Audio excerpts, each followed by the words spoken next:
Hello everybody, Pascal here from Neutrality Studies and Halo semuanya, Pascal di sini dari Neutrality Studies.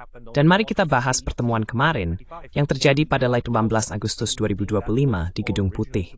Sebuah pertemuan yang awalnya hanya dijadwalkan antara Donald Trump dan Volodymyr Zelensky, namun kemudian berubah menjadi pertemuan besar yang disebut koalisi yang bersedia.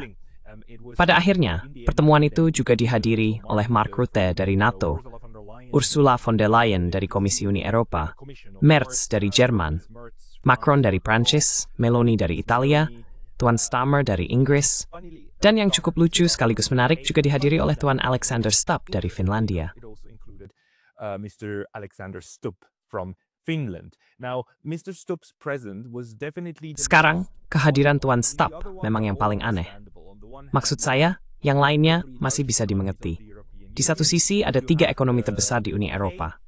Ada Inggris, ada perwakilan NATO, dan Uni Eropa. Tapi lalu kenapa Stubb? Kenapa Finlandia? Dan ini begitu aneh sampai-sampai Tuan Stubb menjelang akhir pertemuan, ketika diberi kesempatan bicara, bahkan harus menjelaskan dirinya sendiri. Dan bagi saya masih belum jelas apa sebenarnya tujuannya. This memek gemba, ahwa gari betatain panjang karek bamhing, it's Milan. Di berthesen it's turista, subriches race. He even explained it in US terms, right? Not in kilometers, but in miles. Bukan dalam kilometer, tetapi dalam mil. Bahwa Finlandia memiliki banyak pengalaman berurusan dengan Rusia, dan bahwa mereka sendiri tentu saja juga mencapai kesepakatan untuk mengakhiri perang pada tahun 1944. Sekarang, aspek ini, penyebutan tahun 1944, benar-benar sangat luar biasa bagi saya. Karena pada tahun 1944, Finlandia tentu saja pada dasarnya menyerah. Sebenarnya itu bukan penyerahan. Itu adalah gencatan senjata, sebuah kesepakatan untuk mengakhiri apa yang orang Finlandia disebut Perang Jutan, di mana Finlandia telah bekerja sama dengan Nazi Jerman, memiliki tentara Nazi di wilayahnya, dan berperang bersama Nazi melawan Uni Soviet.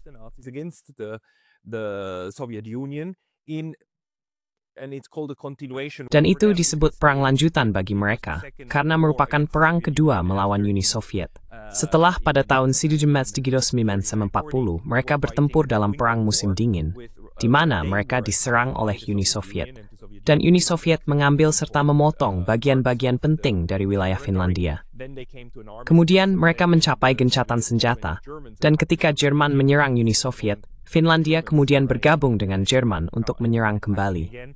Pada tahun 1944, mereka bertemu dengan Soviet di Moskow dan merundingkan gencatan senjata, yang pada akhirnya menyebabkan Finlandia secara de facto menjadi netral selama Perang Dingin dan mengembalikan perbatasan yang disepakati dalam gencatan senjata tahun 1940. Jadi, di satu sisi, ini adalah latar belakang sejarah yang sangat suram terhadap apa yang mungkin sedang terjadi sekarang.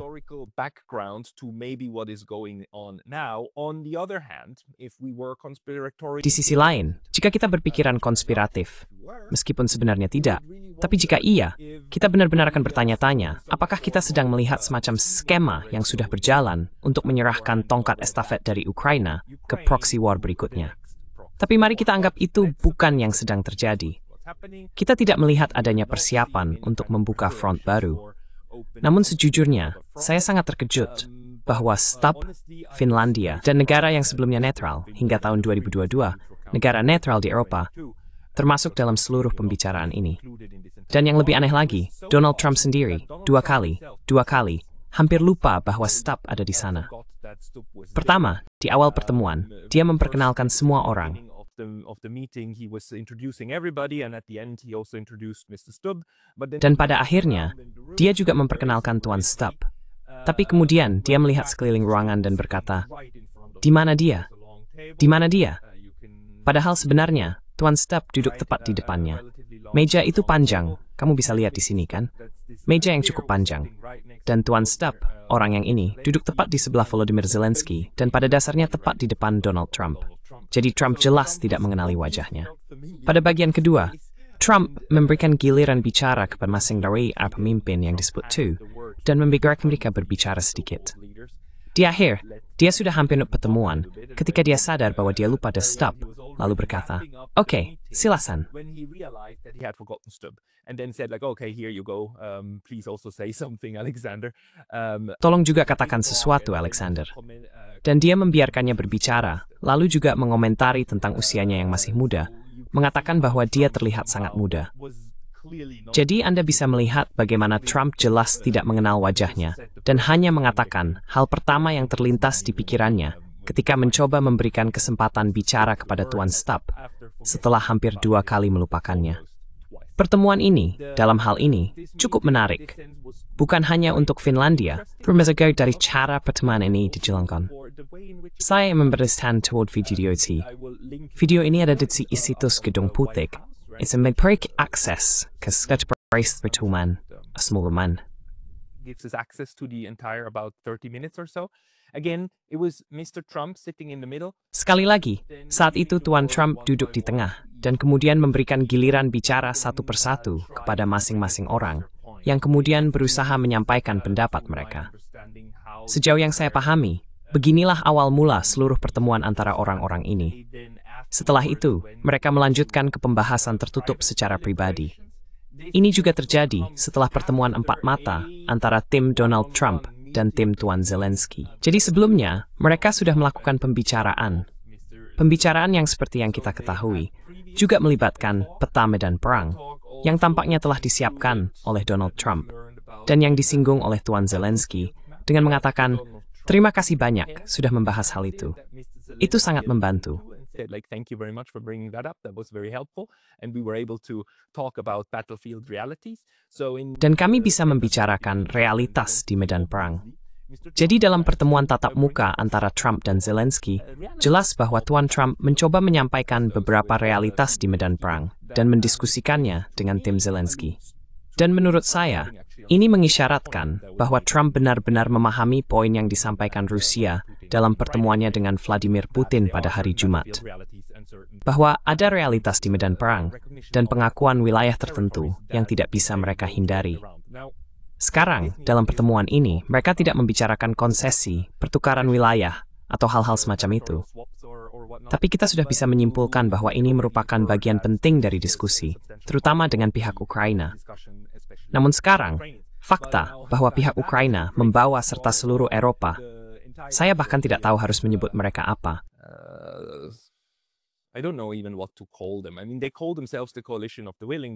Maksud saya, mereka menyebut diri mereka sebagai koalisi yang bersedia, karena tentu saja tidak semua anggota NATO setuju dengan apa yang sedang terjadi. Kita tahu bahwa Hongaria sama sekali tidak mendukung. Kita tahu bahwa Slovenia tidak mendukung. Slovakia juga tidak mendukung apa yang sedang berlangsung.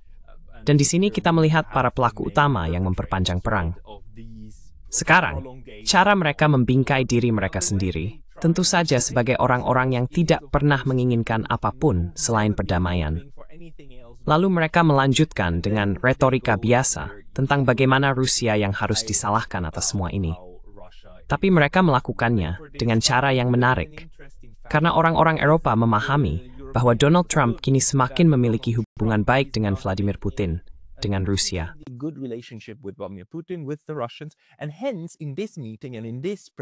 Oleh karena itu, dalam pertemuan dan presentasi ini, mereka benar-benar menurunkan nada kecaman. Mereka menekankan sebenarnya apa yang Donald Trump ingin mereka tekankan, yaitu perlunya mewujudkan perdamaian. Dan Anda bisa melihat bagaimana orang-orang yang berbeda ini mencoba memberikan nuansa lain pada perdamaian. Terutama orang seperti Tuan Mers, yang terus mengatakan bahwa perdamaian hanya bisa dicapai melalui gencatan senjata, sesuatu yang sangat ditentang oleh Tuan Trump. Ia mengklaim bahwa ia telah mengakhiri 6 perang sejauh ini, atau terlibat dalam mengakhiri 6 perang, dan dalam tidak satu pun dari perang tersebut, gencatan senjata benar-benar diperlukan untuk mencapai kesepakatan damai akhir.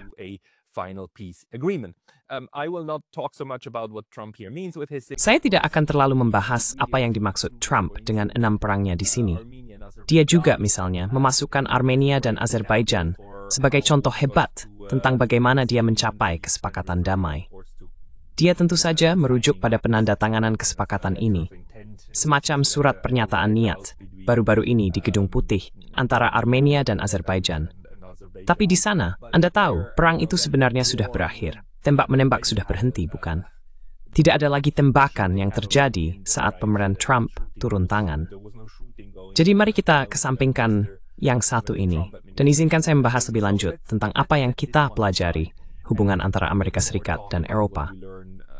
The relationship also between the United States and Europe, and it is at this point and from this meeting also. Dan pada titik inilah, dan dari pertemuan ini juga, sangat jelas bahwa yang kita lihat di sini adalah seorang bos yang memerintahkan para karyawannya untuk datang ke kantornya. Rupanya, dia hanya ingin berbicara dengan salah satu karyawan, tetapi semuanya datang, dan kemudian dia memanfaatkan situasi itu sebaik mungkin. Jadi dia mengubahnya menjadi rapat dewan, karena kurang lebih seperti itulah yang dia lakukan. Dia, sang bos, duduk di tengah, lalu mendengarkan masing-masing karyawannya. Karyawan nomor 1 datang pertama, yaitu Mark Rutte, pria di sisi kiri, duduk di sebelah Volodymyr Zelensky, yang memang ingin dia dengar pendapatnya terlebih dahulu.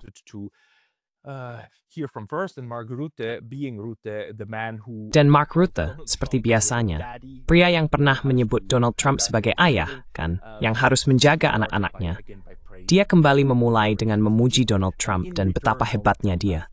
Sebagai balasan, Donald Trump benar-benar memanggil Mark sangat baik dan berkata, "Kerja bagus." Dia berbicara kepadanya bukan seperti kepada anak kecil, tapi benar-benar seperti seorang atasan. Tahu kan, seperti salah satu bawahan saya yang pandai mengeksekusi melakukan pekerjaannya. Itu cukup luar biasa, dan sekali lagi, Rutte pada dasarnya memberikan pujian yang sangat kuat, mengatakan bahwa upaya Trump lah yang membawa perubahan di sini, yang mengakhiri kebuntuan. Dia mengatakan Trump mengakhiri kebuntuan dengan Rusia karena pihak Rusia tidak mau bernegosiasi. Itulah yang saat ini coba digambarkan oleh pihak Eropa.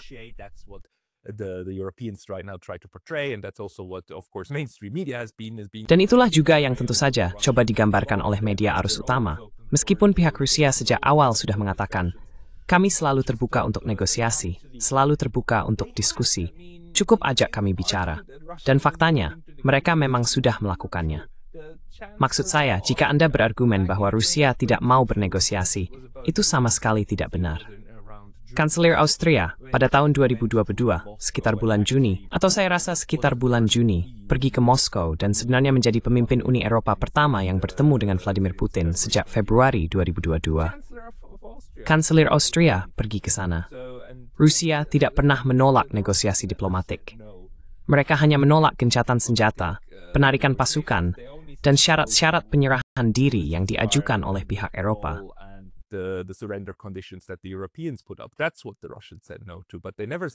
Itulah yang ditolak oleh Rusia, tetapi mereka tidak pernah menolak diplomasi. Namun sekali lagi, sekarang pihak Eropa mencoba membingkainya seperti itu. Dan orang-orang yang hadir di sini, termasuk von der Leyen dan terutama Meloni, dia menekankan bahwa tentu saja keterampilan diplomatik Donald Trump yang luar biasa lah yang membuat Rusia kembali ke meja perundingan. Dan Trump, maksud saya, dia jelas senang dipuji. Dan dia menghargai pujian ini. Tuan Rutte sangat pandai melontarkan pujian kepadanya. Dan kemudian Anda bisa melihat dia dan yang lainnya, semuanya sebenarnya, menekankan bahwa mereka bersyukur Amerika Serikat setuju untuk memberikan jaminan keamanan.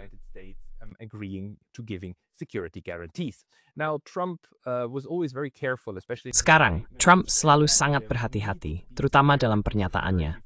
Ia mengatakan bahwa harus ada keamanan untuk Ukraina, dan bahwa Amerika Serikat akan melakukan bagiannya.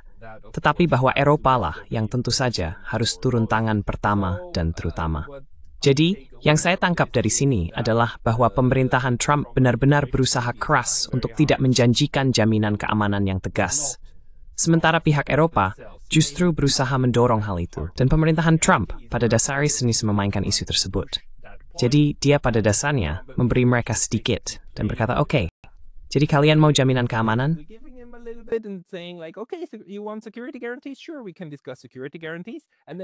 Tentu, kita bisa membahas jaminan keamanan. Lalu orang-orang Eropa berhenti di situ dan berkata, oh ya, dia bilang akan ada jaminan keamanan. Hore, kita akan punya pasal 5 untuk Ukraina, dan kita bisa melanjutkan perang. Ini akan luar biasa, karena Amerika akan mengirim pasukan. Tapi tentu saja, itu bukanlah permainan yang dijalankan AS. Maksud saya, Anda bisa dengan jelas melihat bagaimana AS tidak hanya mencoba, tetapi juga mempermainkan orang-orang Eropa sesuai dengan kepentingan AS sendiri sambil selalu menghindari tuntutan utama mereka. Dan satu tuntutan pertama yang selalu muncul dari semua orang ini adalah jaminan keamanan.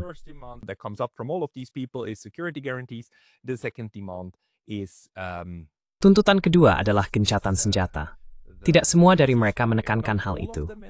Lagi-lagi, terutama Merz dan von der Leyen yang menginginkan gencatan senjata.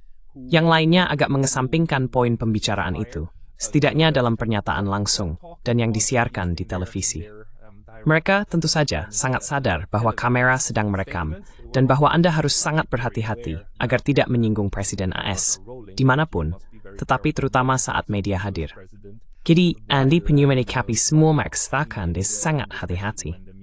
Tapi Anda lihat, itu semalam pada mereka hujtace, bersohang sandasan. Sorry itu semua ingin menyenangkan atasan.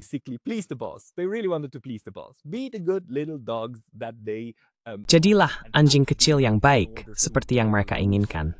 Dan memang harus begitu, agar tidak kehilangan dukungan dari AS.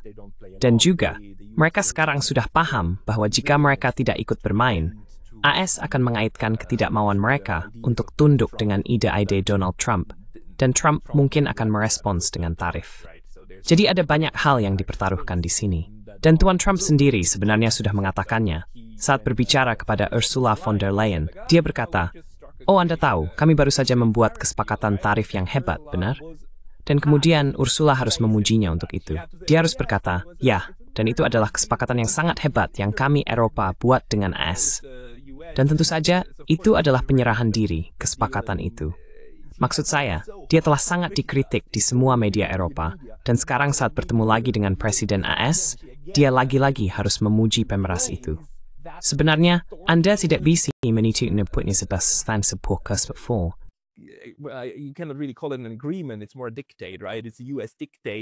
Itu lebih seperti sebuah diktat, bukan? Itu adalah diktat dari AS tentang syarat-syarat seperti apa yang masih akan diizinkan AS agar Eropa bisa tetap melakukan perdagangan dengan AS. Tapi dia harus memujinya, bukan? Jadi sebenarnya, Anda bisa melihat para satelitnya.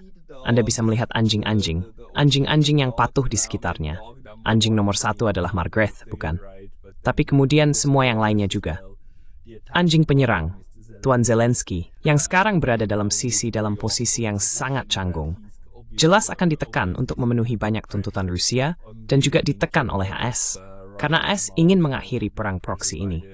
Setidaknya itu yang mereka katakan.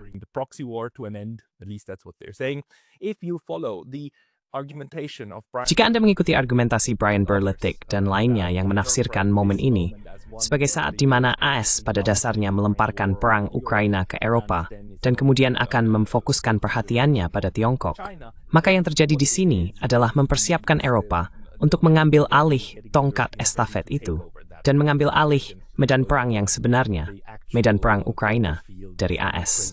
Jadi, ini bisa berarti AS menekan Eropa untuk menyetujui syarat-syarat Rusia demi menyelesaikan konflik.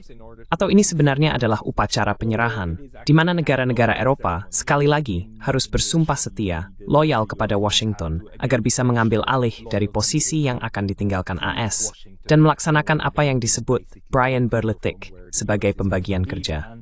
Dan saya harus menekankan, kita tidak tahu yang mana yang benar.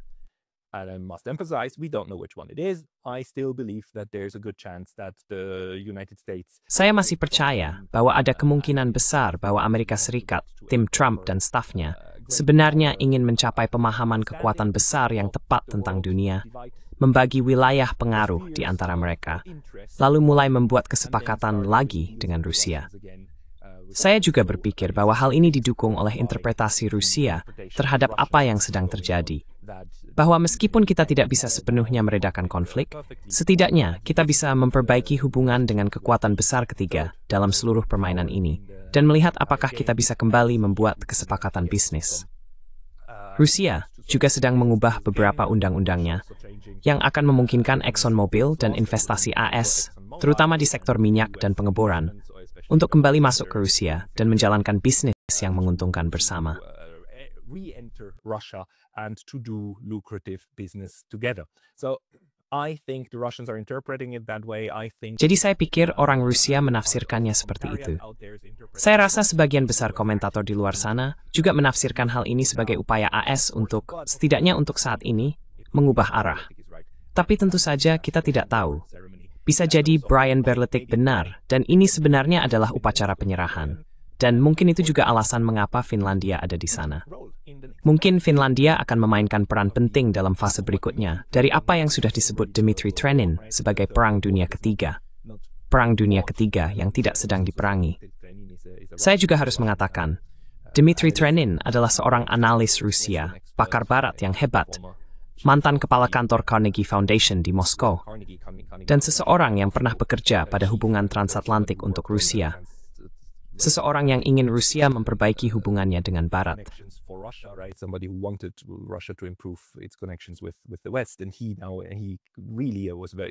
Dan sekarang, dia benar-benar sangat kecewa. Dan dia sudah menyebut ini sebagai Perang Dunia Ketiga yang sedang berlangsung. Perang Dunia Ketiga ini hanya terjadi secara bertahap. Dan menurut interpretasinya, mungkin apa yang kita lihat di sini hanyalah transisi dari satu tahap ke tahap berikutnya. Sekali lagi, saya berharap itu bukanlah yang terjadi. Saya berharap kita sedang melihat perubahan nyata dalam sikap AS terhadap urusan dunia dan keseimbangan kekuatan besar. Sekarang, apalagi yang bisa dikatakan, selain bahwa semua orang ini memujinya, dan von der Leyen bahkan memujinya, atas kesepakatan dagang fantastisnya dengan AS. Von der Leyen juga salah satu orang yang mengatakan kita membutuhkan jaminan seperti pasal 5. Meloni mengangkat hal itu lagi. Begitu juga Starmer. Mereka menginginkan jaminan keamanan seperti pasal 5.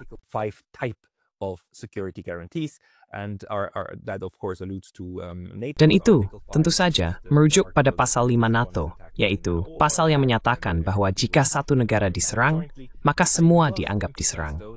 Namun, saya harus menekankan bahwa pasal 5 secara keseluruhan adalah pasal keamanan kolektif yang sangat lemah, karena tidak pernah menyatakan bahwa para anggotanya benar-benar harus mengerahkan kemampuan militer mereka untuk membela anggota lain. Saya harus menggarisbawahi hal ini, karena kita terkadang salah paham tentang pasal 5. Pasal 5 tidak mengatakan bahwa jika salah satu anggota NATO diserang, semua anggota NATO lainnya harus mendukung secara militer. Pasal itu menyatakan bahwa mereka harus melakukan segala sesuatu yang mungkin, termasuk langkah militer. Mereka bisa melakukan apa saja yang mereka mau, termasuk langkah militer. Tidak ada keharusan otomatis. Mereka boleh membantu secara militer, tetapi tidak wajib jika tidak mau. Dibais vergwabisis, intala ledin.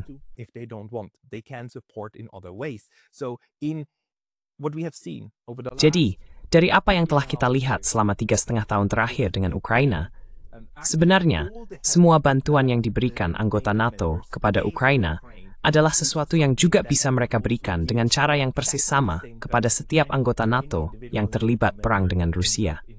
Jadi, waspadalah, Finlandia. Jangan terlalu berharap NATO akan langsung mengirim pasukan dan seluruh perlengkapan militernya ke wilayahmu. Mereka tidak wajib melakukan itu. Bahkan seorang anggota NATO pun tidak memiliki jaminan keamanan atau lengkapan militer yang lebih baik dari NATO dibandingkan yang didapatkan Ukraina.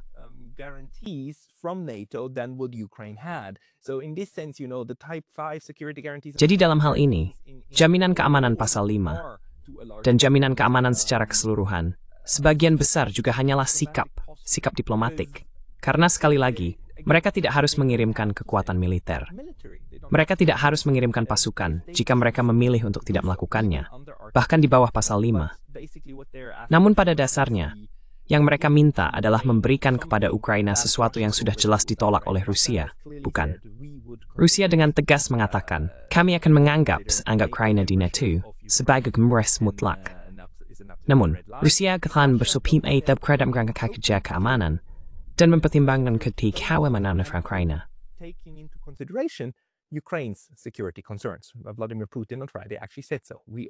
Vladimir Putin pada hari Jumat benar-benar mengatakan demikian. Tentu saja, struktur keamanan Eropa akan mencakup keamanan Ukraina, dan mereka bersedia bekerja ke arah itu.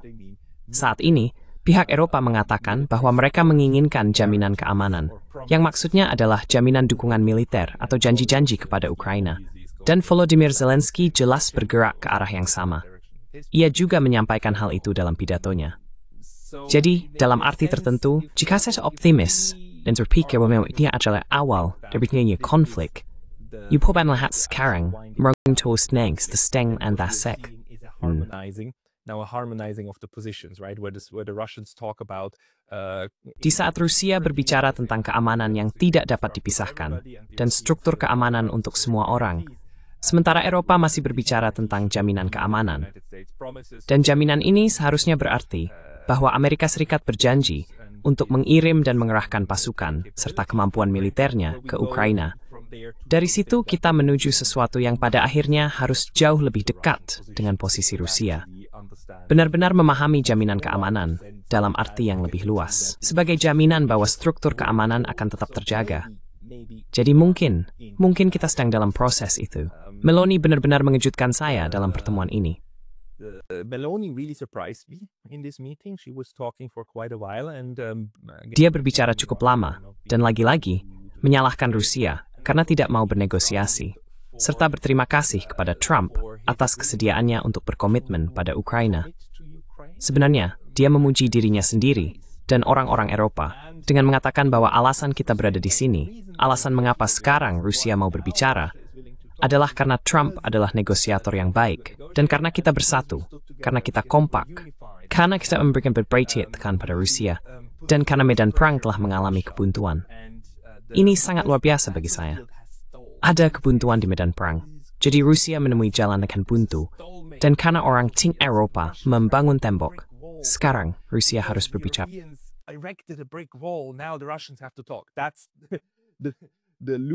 Itu adalah gambaran konyol yang dia buat, yang sekali lagi mengejutkan saya, karena Meloni beberapa kali sangat kritis terhadap perang ini.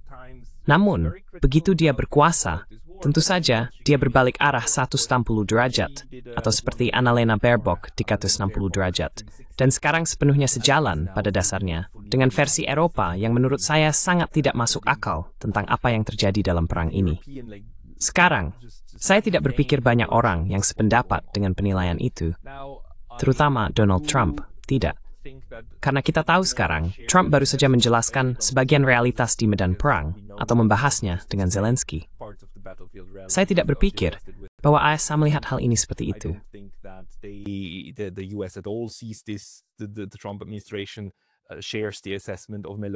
Pemerintahan Trump sependapat dengan Meloni. Dan di sini Meloni pada dasarnya hanya sekali lagi bermain untuk audiensnya sendiri.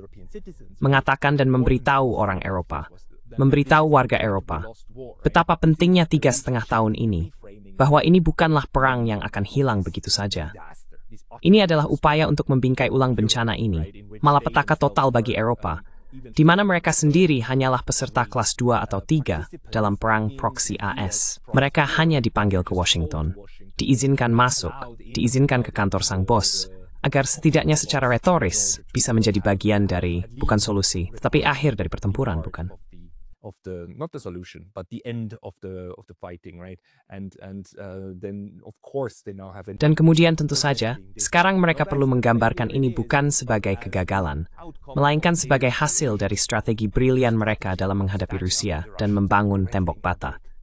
Jadi sebenarnya juga bagi orang Eropa saat ini, penting agar perang ini diakhiri melalui penyelesaian negosiasi sebelum garis depan benar-benar runtuh, yang pada saat ini memang sedang terjadi. Itu adalah indikasi lain bagi saya bahwa kecepatan perkembangan situasi ini sebenarnya mulai menjadi kepentingan semua pihak. Karena realitas perang yang tidak mau dilepaskan oleh Rusia memaksa mereka untuk mencapai semacam pemahaman yang dapat mengakhiri pertempuran melalui diplomasi. Sehingga mereka masih bisa mengklaim, jika bukan kemenangan, setidaknya bukan kekalahan total. Bukan kehilangan muka sepenuhnya bagi semuanya. Their faces, all of them. Saya percaya bahwa secara keseluruhan, ini adalah pertemuan yang sukses bagi Donald Trump, karena dia bisa memamerkan orang-orang ini sesuka hatinya.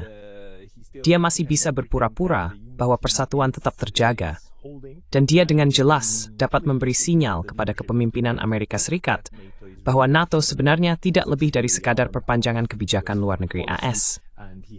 Dan dia memiliki Sekretaris Jenderal NATO dalam kendali yang sangat ketat. Ini sebenarnya sangat membantu. Ini juga bermanfaat bagi Rusia, yang tentu saja memperhatikan hal ini. Dan jika Donald Trump tidak mampu mengendalikan orang-orang ini, maka saya percaya hal itu akan menimbulkan keraguan di benak Moskow tentang seberapa berhasil kesepakatan akhir, apapun yang akan terjadi, bisa tercapai, jika mereka pada akhirnya akan menyabotase hal ini juga.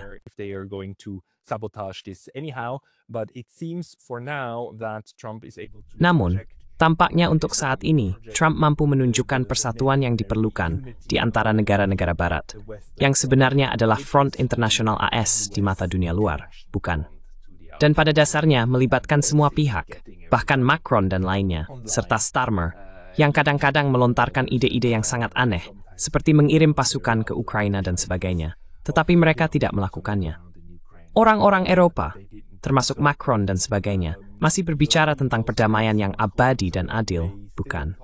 Mereka masih menginginkan perdamaian yang adil, setidaknya dalam retorika mereka, yang sejauh ini berarti bahwa Rusia pada dasarnya harus menarik semua pasukannya dan mulai membayar ganti rugi, serta ada tuntutan kejahatan perang dan pengadilan terhadap Vladimir Putin. Itulah yang dimaksud dengan perdamaian yang adil sejauh ini.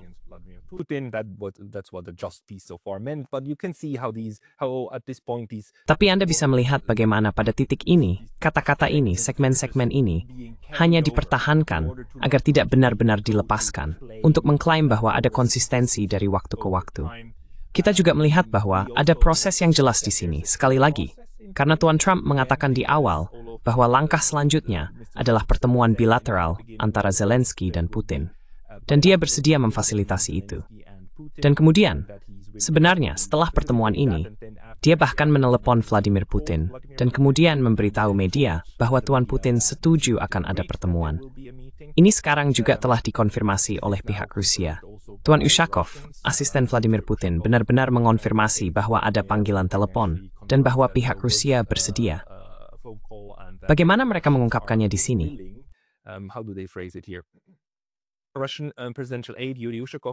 Penasehat Presiden Rusia, Yuri Ushakov, telah mengonfirmasi rincian percakapan yang dilakukan Presiden Vladimir Putin dengan Presiden AS Donald Trump, yang menelepon Moskow setelah menghentikan sementara pertemuannya dengan Volodymyr Zelensky dari Ukraina dan para pendukungnya dari Eropa Barat.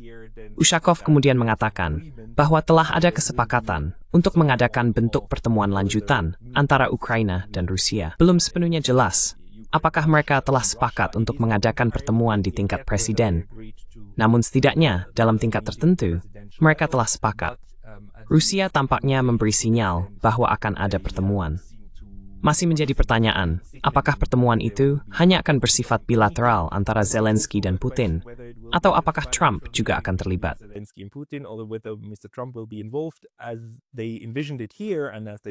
Seperti yang mereka bayangkan di sini dan seperti yang mereka diskusikan di meja ini dengan media, yang diinginkan Tuan Trump adalah pertama-tama pertemuan bilateral Putin dan Zelensky, dan kemudian pertemuan trilateral yang melibatkan dirinya, Putin, dan Zelensky. Kami juga melihat bahwa Trump mengatakan seperti, Tuan Presiden Zelensky, jika Anda ingin saya bergabung dengan Anda dalam pertemuan pertama, saya akan bergabung. Jadi, ada kemungkinan bahwa kita akan melihat pertemuan trilateral sejak awal. Ini sebenarnya mungkin menguntungkan pihak Rusia, yang memahami bahwa Tuan Zelensky bukanlah pihak yang tepat untuk diajak bernegosiasi. Karena ini sebenarnya adalah masalah struktural dengan Amerika Serikat. Dan Anda hanya bisa mencapai kerangka dan struktur keamanan dengan AS. Jadi saya akan mengatakan, kemungkinan besar pertemuan itu akan bersifat trilateral sejak awal. Karena bernegosiasi dengan pihak proksi.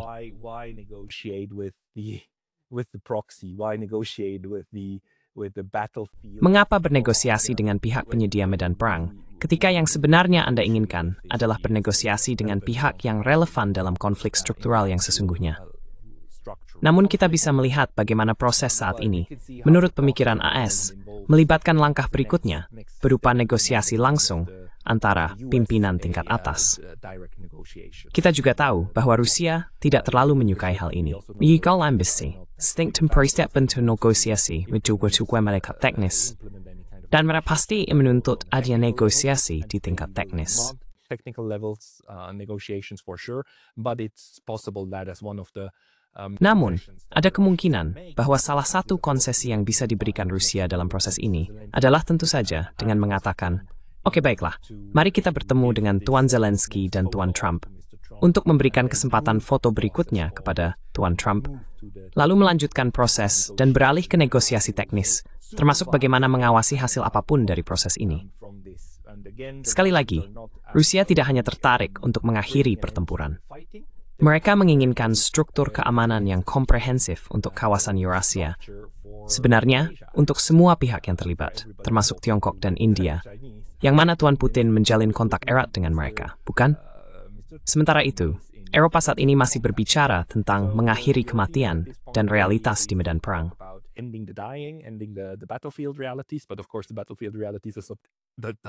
Tapi tentu saja, realitas di medan perang tidak lagi menguntungkan mereka. Dan saya sangat senang mereka mengatakan hal itu. Saya senang mereka mengatakan bahwa kita perlu mengakhiri pertumpahan darah ini. Akan sangat baik jika mereka sudah mengatakannya sejak April 2022, ketika hampir tercapai sebuah kesepakatan yang bisa menghentikan semua kematian itu. Tetapi kemudian Inggris dan AS lah yang tentu saja menggagalkan kesepakatan antara Rusia dan Ukraina tersebut. Jadi menurut saya sudah sangat jelas bahwa Rusia akan menuntut agar Barat kolektif benar-benar mendukung dan terlibat dalam hal ini. Dan bahwa implementasinya dilakukan melalui Ukraina, sama seperti perang proksi melawan Rusia yang juga dijalankan melalui Ukraina.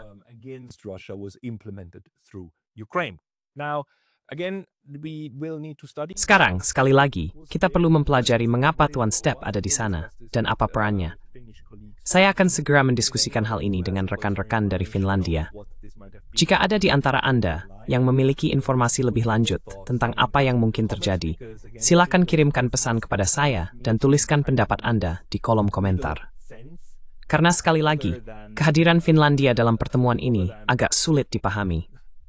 Kecuali mungkin karena keahlian dalam menyerah tanpa menyebutnya sebagai penyerahan, atau keahlian dalam melanjutkan ke tahap berikutnya dari konflik dengan Rusia. Mari kita berharap ini adalah pertanda baik dan bukan pertanda buruk.